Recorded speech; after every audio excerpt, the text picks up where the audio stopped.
Harper and Harper Audio present Don't Let Me Go by Kevin Christopher Snipes, performed by Mark Sanderlin and Andrew Gibson.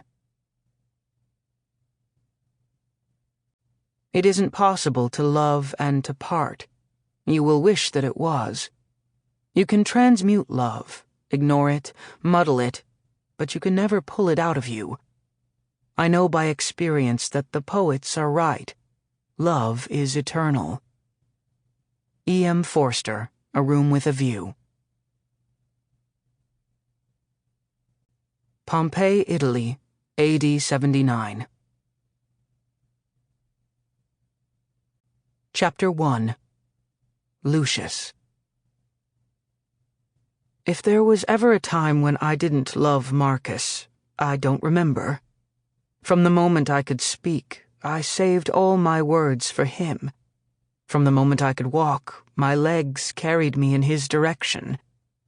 Even now, after all these years, when I'm in a crowded temple or the busy streets of the Forum, his face is the first thing my eyes seek out, just as his voice is the only music that delights my ears. He is so much a part of me that I scarcely know how to exist without him. "Stop it," Marcus grumbles. His sleep-heavy eyes flutter open as his lips curl into a mischievous smile. There's more light in that smile than in all the morning sun streaming through the tiny window of the squalid room we've rented over Faustus's tavern. "Stop what?" I ask, stroking a strand of his fine tawny hair away from his brow. "You're doing it again." "Doing what?" Marcus slides his strong hand up my back, sending an exquisite chill down my spine, before arriving at my head and clasping a tight fistful of my black curls in his grip. I gasp, breathing pleasure into the air as he pulls me onto my back. Then the sturdy weight of his body is pressing down on me as his mouth closes on mine, still tasting of honey and wine. "I've told you to stop watching me sleep," he whispers, his lips so close, it's impossible to know if his words on my mouth count as speech or a new form of kissing.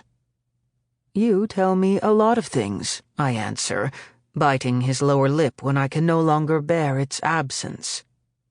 "And you should listen to all of it."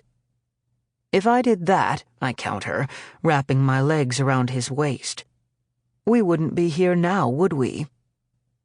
He has no answer for that, at least not an answer of words. He shuts my mouth with a kiss, and I surrender to him, just as I've always surrendered. The first time we made love was supposed to be the last. That was 2 years ago. Pompeii was sweltering under the oppression of a searingly hot July, and the city reeked of piss even more than usual. Marcus and I were 16 and bored, so we escaped our tutors, as we were wont to do when the midday heat made them drowsy with lethargy, slipped outside the city walls, and spent the day swimming in the bay. Later, behind the privacy of the rocks, we dried ourselves in the sun. It was there I tried and failed not to stare at his sun-kissed form, more perfect than any statue of Apollo. It was there we first gave in to each other, without words, without shame, just his strong arm around my waist, and my body welcoming his, as the shore welcomes the sea.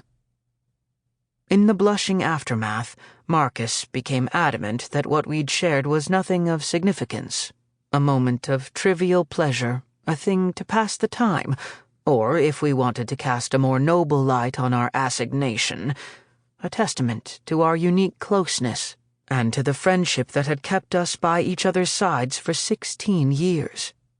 But, he said, it would never happen again. That was his resolution, and it lasted until the following day, when he sought me out in the public baths, where we once again found each other in the damp heat of an empty steam room. The next day it was in a secluded street behind the Temple of Venus. The day after that, it was among the grape arbors of his father's vineyard. Sample complete. Ready to continue?